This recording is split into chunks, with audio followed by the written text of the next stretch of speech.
யாருடன் கூட்டணி அமைப்பது என்பது குறித்து இதுவரை எந்த முடிவும் எடுக்கப்படவில்லை என்று புதிய தமிழகம் கட்சி தலைவர் டாக்டர் கிருஷ்ணசாமி தெரிவித்துள்ளார்.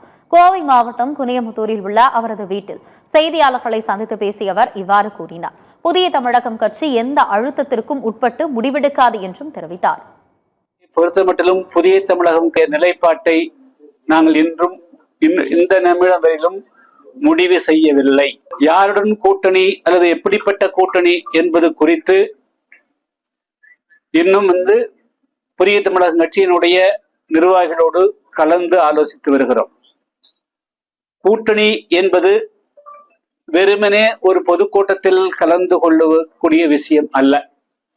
மாறாக அதில் பல்வேறு விதமான அம்சங்கள் அடங்கி இருக்கிறது. உங்களுக்கு தெரியும், ஒரு அரசியல் கட்சி ஒரு கூட்டணிக்கு செல்லுகின்ற பொழுது அந்த கட்சி எத்தனை இடத்திலே போட்டியிடும், எந்தெந்த இடத்திலே போட்டியிடும் போன்ற பல்வேறு விஷயங்கள் மட்டுமல்லாது மிக முக்கியமாக எங்களை பொறுத்த மட்டிலும் நாங்கள் இந்த சட்டமன்ற தேர்தலை மிக முக்கியமாக கொள்கை ரீதியாக அணுக முடிவு செய்திருக்கிறோம்.